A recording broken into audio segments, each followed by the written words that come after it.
Hope सब लोग बढ़िया एकदम मजे में घर पर। तो आज हम लोग क्लास में हम लोग स्टार्ट करेंगे हेलो एल्केन्स हेलो एरिन्स का बहुत ही इंपॉर्टेंट रिएक्शन, बहुत बहुत बहुत बहुत important reaction, nucleophilic substitution reaction. क्या करेंगे? Nucleophilic substitution reaction. तो आइए स्टार्ट करते हैं। हम लोग लिखते हैं न्यूक्लियोफिलिक सब्स्टिट्यूशन रिएक्शन। बहुत इंटरेस्टिंग और क्या है इसका मैकेनिज्म समझना पड़ेगा। न्यूक्लियोफिलिक सब्स्टिट्यूशन रिएक्शन, इस टॉपिक का मतलब है अगर कोई न्यूक्लियोफाइल किसी को सब्स्टिट्यूट करता है तो हम लोग उसको बोलेंगे न्यूक्लियोफिलिक सब्स्टिट्यूशन रिएक्शन। कोई न्यूक्लियोफाइल, और न्यूक्लियोफाइल कौन है? न्यूक्लियोफाइल वो होता है जो न्यूक्लियस लव करता है, जो न्यूक्लियस को पसंद करता है। न्यूक्लियस यानी पॉजिटिव चार्ज को जो पसंद करता है। अब पॉजिटिव चार्ज को चाहने वाला कौन होगा? खुद नेगेटिव होगा। तो न्यूक्लियोफाइल अभी नीचे लिखेंगे न्यूक्लियोफाइल कौन होते हैं। जैसे OH माइनस हो गया, ठीक है, OH माइनस हो गया, अमोनिया हो गया जिसके ऊपर लोन पेयर है, वाटर हो गया, CN माइनस हो गया। जिनके ऊपर खुद नेगेटिव है उनको न्यूक्लियस पसंद है, पॉजिटिव वाले लोग पसंद है। तो न्यूक्लियोफिलिक सब्स्टिट्यूशन रिएक्शन को हम लोग पहले दो पार्ट में पार्ट करेंगे। एक को हम लोग बोलते हैं SN1 रिएक्शन, एक SN2। SN1 SN2। अब ये SN1 SN2 इन सब का एक मीनिंग है, वो हम लोग जैसे मैकेनिज्म करेंगे मैं सबका मीनिंग बताऊंगी। S और N का मतलब तो अभी समझ लो। न्यूक्लियोफिलिक सब्स्टिट्यूशन, सब्स्टिट्यूशन न्यूक्लियोफिलिक, ठीक है। S फॉर सब्स्टिट्यूशन, S का मतलब सब्स्टिट्यूशन, और N का मतलब हो गया आपका न्यूक्लियोफिलिक। और 1 और 2 का मतलब मैं अभी प्रोसेस करके दिखाती हूँ, फिर बताती हूँ 1 और 2 का मतलब क्या है। और SN1 SN2 रिएक्शन में हम लोग आज सबसे पहले SN2 करेंगे, फिर SN1 करेंगे। तो SN2 रिएक्शन हम लोग स्टार्ट करते हैं विथ मैकेनिज्म। तो SN2 मैकेनिज्म। अब सब्स्टिट्यूशन रिएक्शन के लिए जो जो की टर्म्स, जो टर्म्स इन्वॉल्व होंगे, मैं पहले वो टर्म्स समझा देती हूँ, वो सारे कीवर्ड समझा देती हूँ। हम लोग सबसे पहले यूज करेंगे सबस्ट्रेट क्या होता है, दूसरा यूज करेंगे न्यूक्लियोफाइल क्या होता है,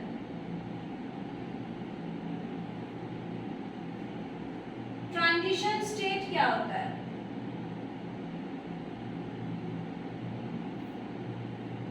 लिविंग ग्रुप क्या है,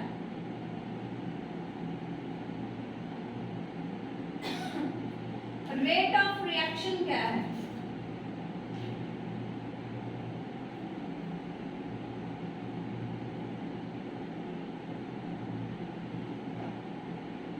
inversion of configuration,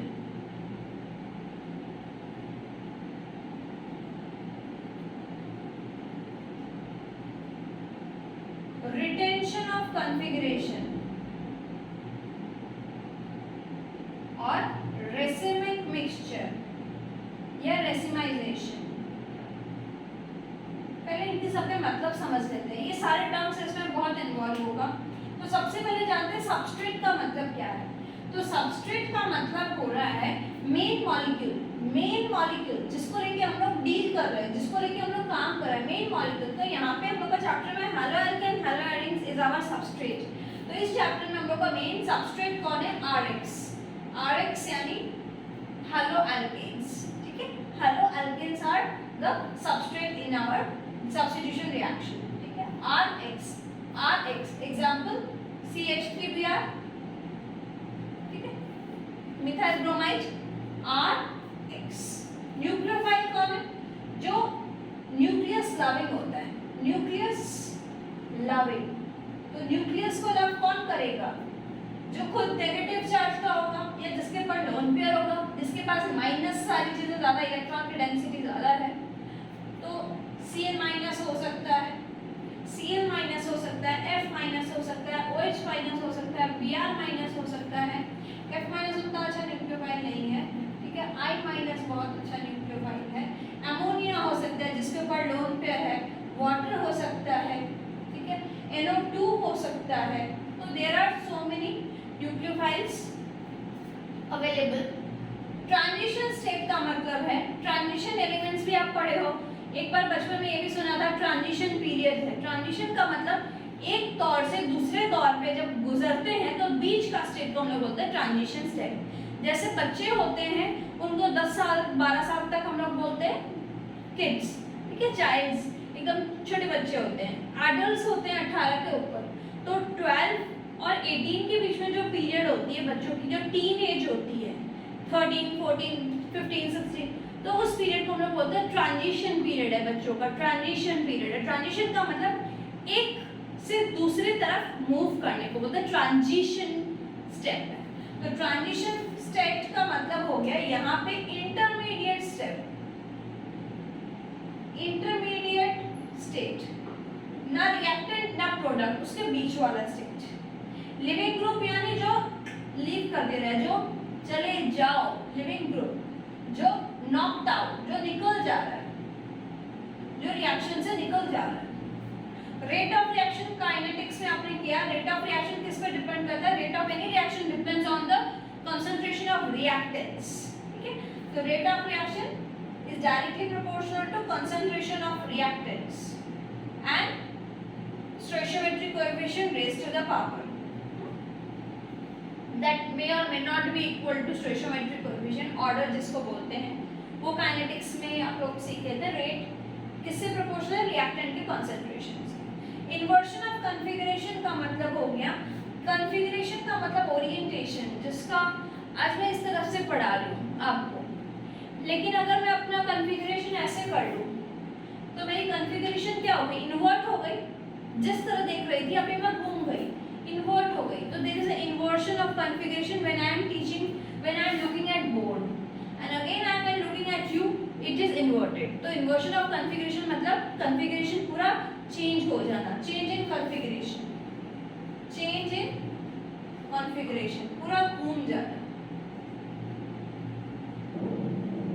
रिटेंशन मतलब रिटेन करना, रिटेन, वही कॉन्फ़िगरेशन रह जाना, ठहर जाना। रिटेन करना मतलब no change, no change in configuration, कोई कॉन्फ़िगरेशन में चेंज नहीं है। रेसिमिक मिक्सचर, रेसिमिक मिक्सचर का मतलब जिसमें इन्वर्शन भी होता है, रिटेंशन भी होता है। अभी देखेंगे कि क्या किस में रिटेंशन होता है, किस में इन्वर्शन होता है। यानी जिसमें कॉन्फ़िगरेशन घूमेगा भी थोड़ा बहुत और थोड़ा बहुत कॉन्फ़िगरेशन रिटेन कर जाएगा, उसको हम लोग बोलेंगे रेसिमिक मिक्सचर। जिसमें इन्वर्शन भी होता है और रिटेंशन भी होता है, रिटेन भी करता है, रिटेंशन भी होता है, उसको हम लोग बोलते हैं रेसिमिक मिक्सचर। तो ये कुछ कीवर्ड्स चाहिए, और इनके अलावा अगर आपको कुछ और भी आते हैं तो मैं उसको एक्सप्लेन करके आगे बढ़ूंगी। तो ये आप लिख लें सारे, पॉज करके लिख लो, क्योंकि मैं तो मेरा इरेज करने लग गई सारा। SN2 समझाने जाऊंगी। SN2 के लिए मैं कुछ एग्जाम्पल दूंगी, जिसके लिए आपको क्लासरूम में जाना पड़ेगा। तो देखो SN2 का मैकेनिज्म समझाने के लिए मुझे सबसे पहले लिखेंगे SN2 में ये एक वन स्टेप प्रोसेस है, वन स्टेप प्रोसेस, एक ही स्टेप में पूरा काम फिनिश, एक ही स्टेप प्रोसेस। क्या प्रोसेस है? इसमें क्या रिएक्टेंट्स होंगे? एक RX रहेगा हमारे पास, न्यूक्लियोफाइल रहेंगे, न्यूक्लियोफाइल, RX को हम लोग बोलते हैं सबस्ट्रेट, न्यूक्लियोफाइल, कोई भी एग्जांपल ले लो, OH- CN-। कुछ इंटरमीडिएट बनेगा, समझाऊंगी क्या इंटरमीडिएट बनेगा, और फाइनली कुछ प्रोडक्ट बनेंगे। तो न्यूक्लियोफिलिक सब्स्टिट्यूशन रिएक्शन आपने को करना है, यानी न्यूक्लियोफाइल यहाँ किसी को जुड़ेगा और किसी को सब्स्टिट्यूट करके खुद जुड़ जाएगा। तो किसको सब्स्टिट्यूट कर देगा? X हट जाएगा, न्यूक्लियोफाइल खुद अटैच हो जाएगा। तो एक एग्जांपल मैं समझाती हूँ कि मान लो आप क्लास में पढ़ रहे हो, स्कूल में जाते हो, फर्स्ट पीरियड आपकी मैथ्स की थी, तो आपने मैथ्स की क्लास की, पढ़े मैथ्स, हो गया मैथ्स क्लास। तो मैथ्स क्लास में मैम पढ़ा रही है। जैसे ही सेकंड पीरियड का बेल बजा, मैम फिर भी क्लास में पढ़ा रही है। तो सेकंड पीरियड मान लो आपकी केमिस्ट्री की थी, तो केमिस्ट्री की मैम नॉक की कि now my class is there, second period में मैम एंटर की, तो फर्स्ट पीरियड वाली मैम अपना बैग ली और चली गई। तो क्या हुआ, सेकेंड पीरियड की मैम आई, फर्स्ट पीरियड की मैम निकल गई। एक जन आया और एक जन निकल गया। तो who is being substituted, first period की ma'am substituted by second period की मैम, और कौन वैसे के वैसे ही रह गए, वो सारे बच्चे वैसे ही रह गए। लीव कौन कर गया, इधर लिविंग कौन है, लिविंग ग्रुप कौन, फर्स्ट पीरियड वाली मैम लिविंग ग्रुप है। अटैक कौन किया, आया कौन, नॉक कौन किया, cut cut cut cut, second period के मैम आई एंटर, न्यूक्लियोफाइल पकड़ेंगे उसे। तो it is a one step process, कोई आया एक जन। तो this is also one step process जिसमें न्यूक्लियोफाइल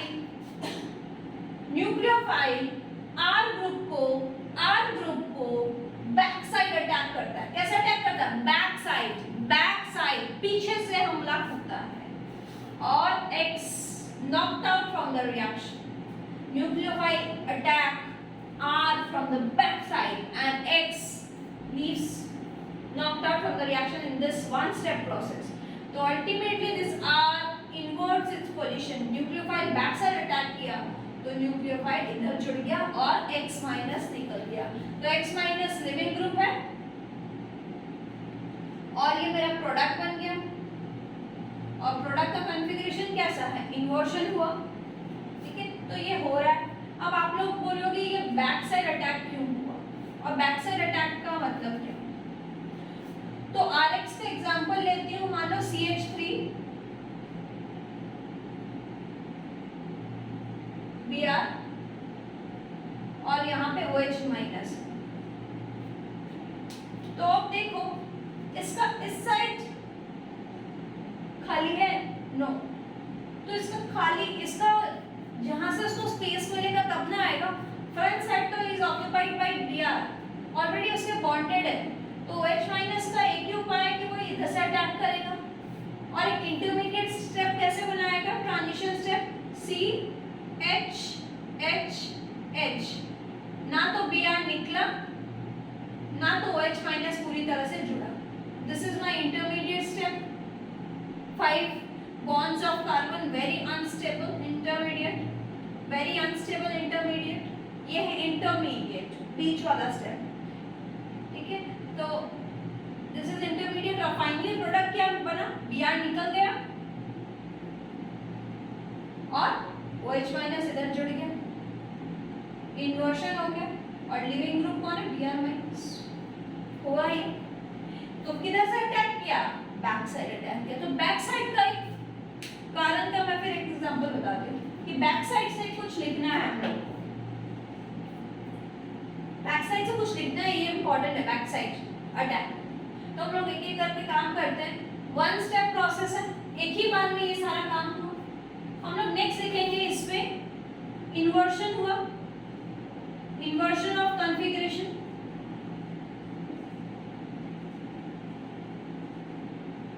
नेक्स्ट लिखेंगे इसमें रेट किस पर डिपेंड करेगा, रिएक्टेंट कौन कौन है। रिएक्टेंट है हमारे पास न्यूक्लियोफाइल और substrate, nucleophile substrate. This is a one step process, तो इसका RDS यही है। रेट डिटरमाइनिंग स्टेप एक ही स्टेप है, जहां 2 स्टेप होंगे 3 स्टेप होंगे उनमें तो हम सोचते हैं कि जो स्लो स्टेप है that is the rate determining step. जो स्लो स्टेप होता है वो रेट डिटरमाइन करता है। तो यहाँ पे तो एक ही स्टेप है, तो एक ही स्टेप पे स्लो क्या फास्ट क्या उस पर रेट डिपेंड करेगा। तो rate depends on nucleophile and substrate. तो न्यूक्लियोफाइल पे डिपेंड कर रहा है और सबस्ट्रेट पे डिपेंड कर रहा है। तो 1 plus 1 2, तो ऑर्डर इज 2। ऑर्डर कितनी है, 2। कितने मॉलिक्यूल्स पार्टिसिपेट कर रहे हैं, 2। तो this is bimolecular second order reaction, so it is called SN2। तो इस 2 का मतलब क्या है, आप समझ में आया। दिस इज बायमॉलिक्यूलर, 2 मॉलिक्यूल्स है, bimolecular second order 1 plus 1 second order reaction, bimolecular second order reaction. This is bimolecular second order reaction. Okay, next 5th one. Enviro reaction है। इसके बाद हम लोग को देखना है कि इसका डिग्री कितना, रेट क्या है, रेट ऑफ आरएक्स, कौन सा आरएक्स अच्छा से करेगा, बेहतरीन रिएक्शन कौन सा आरएक्स करेगा, कौन नहीं करेगा। तो आरएक्स देखो बैक साइड अटैक कर रहा है, तो बैक साइड अटैक का एग्जांपल मानो कि आपका स्कूल में फाइनल एग्जाम्स होने वाले हैं, फाइनल एग्जाम होने वाले हैं 11th के फाइनल एग्जाम या 12th के, 12th का तो बोर्ड एग्जाम है, 11th का ही मानो कि फाइनल एग्जाम है, और आप उस दिन थोड़ा लेट पहुंचे हो। सोचो 9 o'clock आपका एंटरिंग टाइम होता है, स्कूल का गेट बंद, तो आप 9:05 पे पहुंचे हो, स्कूल का गेट बंद, नहीं खोल रहे हैं, खोलिए खोलिए भैया एग्जाम है, हमको प्लीज आज एग्जाम में बैठने दीजिए, नहीं खोल रहे हैं। तो आप सोचोगे मैं क्या करूं कि मैं स्कूल के भीतर जाके एग्जाम में हॉल में बैठ जाऊं। तो आप सोचोगे, मान लो आपके स्कूल का एक बैक गेट है, बैक गेट पे एक छोटी सी वॉल है, उसको आपको लांग के जानी है। तो आप लोग 2 स्टूडेंट्स हो जो लोग लेट पहुंचे हो, तो दोनों जन आप लोग अटेम्प्ट रहते हो कि हम लोग बैक साइड अटैक करते हैं स्कूल, तो आप जाते हो बैक साइड अटैक करते। तो आप बताओ बैक साइड अटैक जब करते हो तो अगर वॉल ऊंची होगी तो आपके लिए ज्यादा अच्छा होगा उधर लांगना, कि वॉल जितनी छोटी होगी, दीवार जितनी छोटी होगी उतनी अच्छा। ऑब्वियसली बैक साइड अटैक करोगे तो दीवार जितनी छोटी होगी, वॉल जितना छोटा होगा उतना अच्छा आप अटैक कर पाओगे। तो बैक साइड अटैक में जितना अटैक करने वाला स्पीसीज छोटा है, वीक है, उतना अच्छा है। तो आरएक्स का आर जितना छोटा होगा उतना ही न्यूक्लियोफाइल बेटर अटैक करेगा। तो आर छोटे होने का मतलब क्या है, 1 डिग्री बहुत अच्छा करेगा रिएक्शन, 1 डिग्री आरएक्स, फिर 2 डिग्री आरएक्स, फिर 3 डिग्री आरएक्स। क्यों 1 डिग्री आरएक्स कैसा दिखता है, 1 डिग्री आरएक्स का मतलब जिसमें सिर्फ एक कार्बन अटैच्ड है, जिसमें सिर्फ एक कार्बन अटैच्ड है। 2 डिग्री का मतलब जिसमें दो कार्बन अटैच्ड है, कुछ भी कार्बन हो सकता है, मैं मिथाइल ग्रुप बैठा रही हूँ। और 3 डिग्री का मतलब कार्बन जिस हैलोजन से जुड़ा है, कार्बन जिस हैलोजन से जुड़ा है उसके साथ 3 कार्बन अटैच्ड है, दैट इज 3 डिग्री। तो विच इज बेटर अटैक, यहाँ से आया, अरे हाइड्रोजन तो छोटे छोटे अटैक कर पा रहे हैं, यहाँ आया सिर्फ एक ही छोटा है, दोनों थोड़े बड़े मिले, यहाँ और बड़ा मिला, तो जितना ज्यादा भीड़ भाड़ होगा न्यूक्लियोफाइल उतना लेस अटैक करेगा, लेस अटैक करने के लिए खुश होगा। तो आरएक्स का रेट क्या होगा, 1 डिग्री सबसे अच्छा करेगा, फिर 2 डिग्री। क्लियर।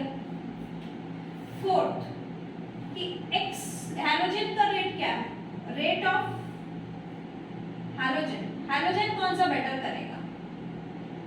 तो हैलोजन का इधर काम क्या है, हैलोजन का देख लो, ये निकल जा रहा है, निकल जा रहा है।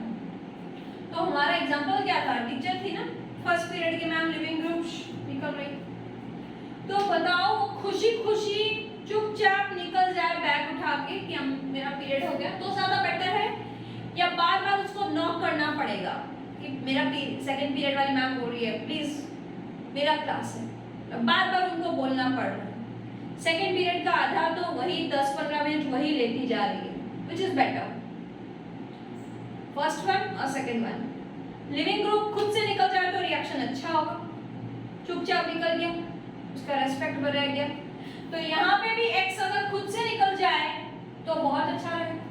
तो एक्स खुद से निकल जाए में कौन सा ऐसा एक्स है जो खुद से निकल जाता है, वो है आयोडीन, आयोडाइड, फिर है ब्रोमाइड, फिर है क्लोराइड, और फ्लोराइड का तो बात ही छोड़। तो iodide is a very good leaving group, iodide is a very good leaving group, very good leaving group. Why it is a very good leaving group, इतना अच्छे से निकल क्यों जाता है खुशी खुशी, क्योंकि आयोडीन और कार्बन की पटती नहीं है, हम उनकी पटती नहीं है, उनका रिलेशन अच्छा नहीं है, उनका रिलेशन अच्छा नहीं है। वो तो आयोडीन चाहता ही है कि मेरा ब्रेकअप हो जाए कार्बन के साथ, ठीक है। तो क्यों रिलेशन अच्छा नहीं है, क्योंकि उनका मिसमैच है, पटता नहीं है।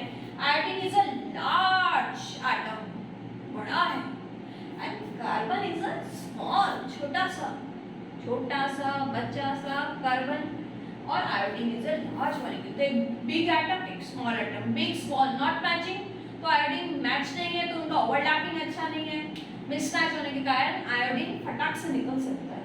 Good leaving group. तो iodine can knocked out from the reaction easily than bromide than chloride. तो iodide is the best living group among the halogens. ठीक है, तो इतने पॉइंट समझ आए। अब नेक्स्ट पॉइंट देखते हैं। नेक्स्ट पॉइंट यहाँ लिखते हैं।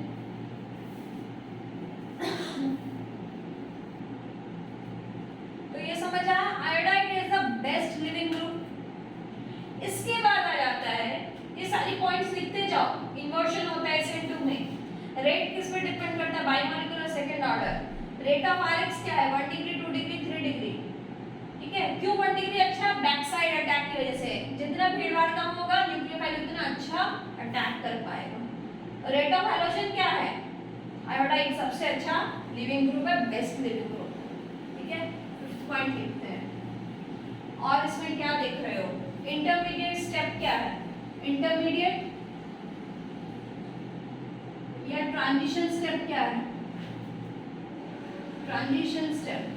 ट्रांजिशन स्टेप में carbon bearing 3 bonds 5 bonds dot dot dot dot देते ना तो Br निकला है ना OH माइनस जुड़ा है, hashtag this is TS, very unstable. It is very unstable, TVP। Next 6 point. Leaving group हो गया, इन्वर्शन हो गया, रेट हो गया, सारी बातें क्लियर हो गई। SN2 की और कोई पॉइंट देखें रह गया क्या? बस इतनी सी बातें आप लोग को SN2 में समझनी है। 1 स्टेप प्रोसेस आएगा, एक जन अटैक करेगा, एक जन लिविंग ग्रुप के हिसाब से निकल जाएगा। तो SN2 आपका क्लियर हुआ। इसमें सॉल्वेंट कौन सा लेना है ये लिख लो। सॉल्वेंट का मतलब जिस मीडियम में सॉल्वेंट इन्वॉल्व, जिस मीडियम में ये रिएक्शन होगा, जिस मीडियम में ये रिएक्शन होगा। तो इसमें सॉल्वेंट हम लोग लेते हैं polar aprotic. Polar aprotic solvent. Polar aprotic का मतलब, पोलर का मतलब जिसमें चार्ज हो लेकिन अप्रोटिक, जिसमें प्रोटॉन ना हो, जिसमें प्रोटॉन ना हो। अप्रोटिक का मतलब नो प्रोटॉन, नो प्रोटॉन। जैसे एग्जांपल देती हूँ, DMSO नाम बड़ा है इसका, डाइमिथाइल सल्फोक्साइड। इसमें एक भी हाइड्रोजन नहीं है। जैसे इसमें वाटर नहीं हो सकता क्योंकि वाटर में हाइड्रोजन आ जाता है। तो this is DMSO, dimethyl sulphoxide. DMF formamide, dimethyl formamide. तो सॉल्वेंट क्या है? पोलर अप्रोटिक लेना पड़ेगा इसके लिए। तो SN2 बढ़िया रिएक्शन होगा। तो चलो इतनी सी SN2 की बात समझ आई। SN2 का तो फिर अगर मैं एक एग्जांपल लेती हूँ और इसमें मैं अगर एक ये डालती हूँ KCN डालती हूँ, तो इसमें अगर डायरेक्ट सब्स्टिट्यूट करना है, SN2 करना है, कैसे करोगे? आयोडीन हटाओगे, CN जुड़ेगा, तो CH3CN बनेगा। नॉर्मल रिएक्शन में हम CN लिखेंगे और Ki निकल जाएगा, आयोडीन लिविंग ग्रुप। तो this type of SN2 reaction occurring. अब हम लोग थोड़ा सा समझ लेते हैं SN1। इसी तरह से SN1 कवर करते हैं। SN1 रिएक्शन, SN2 क्लियर हुआ। SN1 और SN2 समझ थोड़ा सा। SN1 रिएक्शन में SN1 number 1 point, 2 step process है। 2 स्टेप प्रोसेस, 2 स्टेप इन्वॉल्व है, 2 स्टेप इन्वॉल्व। नंबर B क्या होगा 2 स्टेप में? क्या फर्स्ट स्टेप में, फिर से वही टीचर वाला एग्जांपल ले लो ना, वो तो अच्छे से समझ में आया आपको। बच्चे पढ़ रहे हैं, फर्स्ट वाली पीरियड में आप पढ़ा रही है, मैथ्स करवा रही है, बहुत अच्छा मैट्रिक्स डिटरमिनेंट्स की क्लास हो रही है फर्स्ट पीरियड में। होने के बाद बेल बजी, मैम बैग ली, okay that's all for today, next period tomorrow. तो मैम अपना चली गई, बच्चे चुपचाप बैठे। उसके बाद सेकंड पीरियड की मैम एंटर। तो क्या हुआ? मैम चली गई, थोड़ी देर बच्चे अकेले बैठे थे, एंड देन सेकंड पीरियड की मैम एंटर। तो यहाँ पे भी वैसे ही है। क्या होगा? एक RX रहेगा, RX में सबसे पहले एक सॉल्वेंट में कोई भी वाटर या पोलर प्रोटिक सॉल्वेंट हो गए, तो उसमें आपका RX में क्या होगा? सबसे पहले लिविंग ग्रुप निकल जाएगा।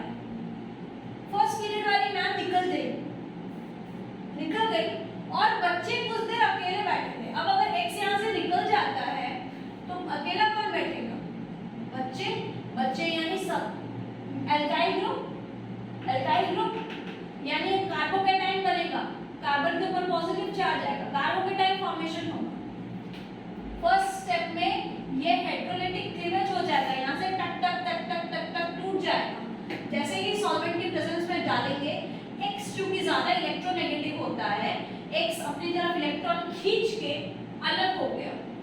यानी first step is the detachment of leaving group. First step is the leaving group का निकलना, मैम का निकल जाना, कुछ देर बच्चे अकेले रहेंगे। सेकेंड स्टेप में this is first step and second step में ये जो कार्बोकेटाइन है, इस कार्बोकेटाइन में न्यूक्लियोफाइल अब जुड़ेगा। अब जुड़ने के दो प्रोसेस हो सकते हैं, न्यूक्लियोफाइल फ्रंट साइड अटैक कर सकता है, न्यूक्लियोफाइल बैक साइड अटैक कर सकता है, दोनों साइड फ्री है इसका। तो न्यूक्लियोफाइल फ्रंट साइड अटैक करके ऐसे बन सकता है, plus nucleophile back side attack करके ऐसे जुड़ सकता है।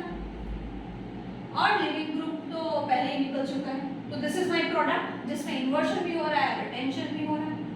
टू स्टेप इन्वॉल्व, कार्बोकेटाइन बन रहा है। First step is very very important and first step is the slowest step, slow या स्लो भी लिख सकते हो आप।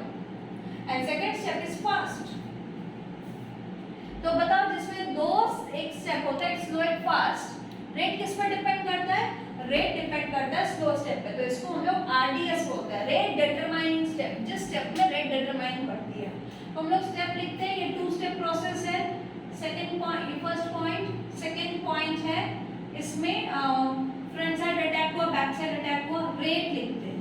Rate depends on only slow step, rate सिर्फ फर्स्ट स्टेप पर डिपेंड किया। ओके, फर्स्ट स्टेप पे डिपेंड किया, यानी रेट किस पे डिपेंड किया? ओनली सबस्ट्रेट पे डिपेंड किया, सिर्फ Rx पे डिपेंड किया। तो टू द पावर 1 एक ही मॉलिक्यूल है, यूनिमॉलिक्यूलर फर्स्ट ऑर्डर रिएक्शन। तो SN1 का मतलब क्या हो गया? दिस इज यूनिमॉलिक्यूलर, एक ही मॉलिक्यूल स्टेप डिपेंड कर रहा है, फर्स्ट ऑर्डर। तो इसीलिए हम लोग इसको बोलते हैं SN1 unimolecular first order reaction. जो स्लो स्टेप है उस पे ही रेट डिपेंड किया, सिर्फ सबस्ट्रेट पे ही रेट डिपेंड किया। किस पे रेट डिपेंड नहीं किया? न्यूक्लियोफाइल पर रेट डिपेंड नहीं किया। यानी SN2 से थोड़ा डिफरेंट हो गया। SN2 में तो सबस्ट्रेट और न्यूक्लियोफाइल दोनों पे डिपेंड कर रहा था, लेकिन इस पे सिर्फ सबस्ट्रेट पे डिपेंड कर रहा है। ओके, नेक्स्ट, इसमें इन्वर्शन भी हो रहा है और रिटेंशन भी हो रहा है। बोथ इन्वर्शन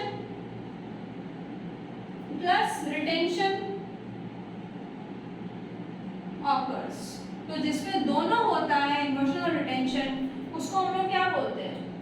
उसको हम लोग बोलते हैं रेसिमिक मिक्सचर। तो क्या बनेगा? रेसिमिक मिक्सचर या racemisation. Racemic mixture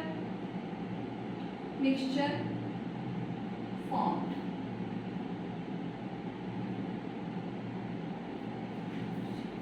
racemic mixture बन रहा है। फोर्थ, रेट ऑफ Rx एकदम SN2 से उल्टा है। SN2 का रेट क्या था? याद दिला दूं, SN2 का रेट था 1 डिग्री, 2 डिग्री, 3 डिग्री। 1 डिग्री सबसे अच्छा कर रहा था Rx, क्योंकि जितना छोटा होगा बैक साइड अटैक अच्छा करेगा। लेकिन यहाँ पे बैक साइड का कोई मतलब नहीं है, सिर्फ step 1 is the rate determining state. तो रेट Rx का बेटर कौन सा होगा? ध्यान से सुन लो, रेट Rx का बेटर वही होगा जिसमें कार्बोकेटाइन अच्छा बनेगा। कार्बोकेटाइन अच्छा बनेगा, वही सबसे बेस्ट रेट होगा। तो यहाँ पे कार्बोकेटाइन बताइए अब आप लोग, कार्बोकेटाइन बेस्ट कार्बोकेटाइन कौन सा होता है? 1 डिग्री, 2 डिग्री या 3 डिग्री? कहाँ जोर जोर से बोल रही हूँ, यानी इंपॉर्टेंट है। कार्बोकेटाइन ज्यादा अच्छा होता है 3 डिग्री, फिर 2 डिग्री कार्बन, फिर 1 degree carbon. 3 degree carbocation is the best. आप लोग सोचो कार्बोकेटाइन ये क्या था? ये 11th का कॉन्सेप्ट है बच्चा, मैं आपको थोड़ा सा यहाँ पे समझा के जा रही हूँ। कार्बोकेटाइन 3 डिग्री अच्छा होता है, फिर 2 डिग्री, फिर 1 डिग्री। लेकिन मेरा देखो 11 के वीडियोस में आप लोग some basic concepts of organic chemistry में मैंने समझाया है क्यों 3 डिग्री अच्छा अच्छा होता है वो भी एक्सप्लेन किया है, हाइपर कंजुगेशन से होता है, ठीक है, तो वो मैंने उसमें पूरा एक्सप्लेन किया है। तो रेट ऑफ आर एक्स सबसे अच्छा किसमें होता है, प्लस कार्बोकेटाइन का मतलब माइनस आई इफेक्ट जितना अच्छा होगा उतना अच्छा होगा, जितना इलेक्ट्रॉन उसको देने वाला ग्रुप होगा, खुद के ऊपर तो पॉजिटिव चार्ज है, ठीक है, तो इसके पास में जितना इलेक्ट्रॉन डोनेटिंग ग्रुप होगा, जितना डोनेटिंग ग्रुप होगा, ये सारे डोनेटिंग ग्रुप है, तो इलेक्ट्रॉन जितना इसको डोनेट करेगा उतना खुश होगा, तो डोनेटिंग ग्रुप यानी प्लस आई इफेक्ट, तो जितने प्लस आई ग्रुप होंगे उतना कार्बोकेटाइन हैप्पी होगा कि मुझे इलेक्ट्रॉन मिल रहा है, प्लस आई इफेक्ट, ठीक है। तो रेट ऑफ आर एक्स कौन सा अच्छा होगा, 3 डिग्री, 2 डिग्री, 1 डिग्री, ठीक है। तो who is better, R X rate determining step, R X का 3 डिग्री, 2 डिग्री, 1 डिग्री, SN2 का क्या था, 1 degree, 2 degree, 3 degree, back side के अटैक की वजह से, और SN1 में रटने की जरूरत नहीं है, SN1 में रेट उसी का अच्छा होगा जिसका कार्बोकेटाइन स्टेबलाइज्ड होगा, क्योंकि कार्बोकेटाइन बढ़िया तो प्रोडक्ट बढ़िया, कार्बोकेटाइन बढ़िया तो प्रोडक्ट बढ़िया, क्लियर। तो ये हो गया। हैलोजन का सेम ही है, रेट ऑफ हैलोजन कौन सा है, हैलोजन स्टेबलाइजेशन बेस्ट कौन सा हैलोजन है, जो चुपचाप निकल दे, अपना चल दे, आयोडाइड, ब्रोमाइड, फिर क्लोराइड तो एकदम बहुत अच्छा बॉन्ड करके रखता है। क्यों आयोडाइड अच्छा है, क्योंकि आयोडीन और कार्बन की पट्टी नहीं है, तो आयोडीन अगर होगा अपने आप चल देगा, आयोडीन बहुत बड़ा, कार्बन बहुत छोटा, बेस्ट लिविंग ग्रुप आयोडाइड, तो ये हैलोजन ये अच्छा होगा, आरएक्स में 3 डिग्री अच्छा होगा, रेट इस पर डिपेंड करता है, इन्वर्जन समझा दिया, और क्या पॉइंट रह गया देख लो, रेट किस पर डिपेंड करता है, आरडीएस कौन सा है, फर्स्ट स्टेप, कार्बोकेटाइन फॉर्मेशन वाला स्टेप, कार्बोकेटाइन फॉर्मेशन,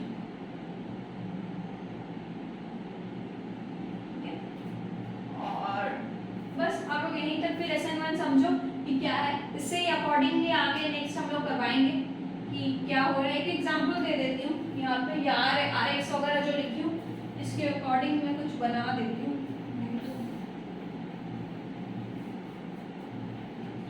एक 3 डिग्री स्ट्रक्चर बनाती हूँ, 3 degree tertiary butyl bromide, tertiary butyl bromide, solvent कौन सा लेंगे, पोलर प्रोटीन, ये पॉइंट लिख लो, 7th पॉइंट या 6th पॉइंट, सॉल्वेंट कौन सा लेंगे, सॉल्वेंट इन्वॉल्व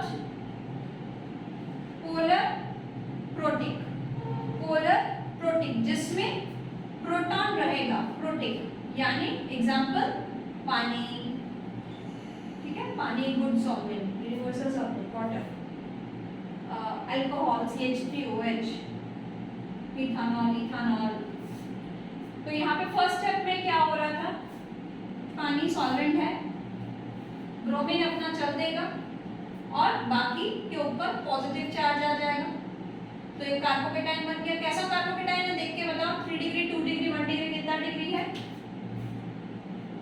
3 डिग्री, क्योंकि पॉजिटिव चार्ज जिस कार्बन पर है वो 3 कार्बन से जुड़ा हुआ है, पॉजिटिव जिस कार्बन पर है वो 3 कार्बन से जुड़ा हुआ है। This is step 1 and step 2, इसी कार्बोकेटाइन पर अब आएगा अटैक करने के लिए न्यूक्लियोफाइल, और न्यूक्लियोफाइल कहाँ से अटैक कर सकता है, फ्रंट साइड भी कर सकता है, बैक साइड भी कर सकता है, तो ये क्या बन सकता है, CH3 होल 3, C यहाँ से जुड़ जाएगा, यहाँ पे भी OH लग सकता है, न्यूक्लियोफाइल में मैं कुछ OH माइनस ले लेती हूँ, ये यहाँ पे भी OH बन सकता है, प्लस CH3 COH यहाँ से भी बन सकता है,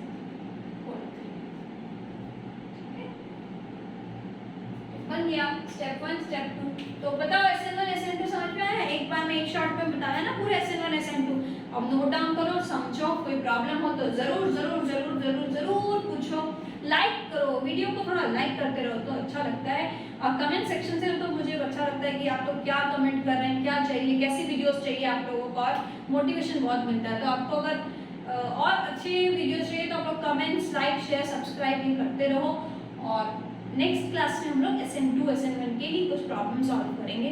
thank you for watching this video. Bye bye.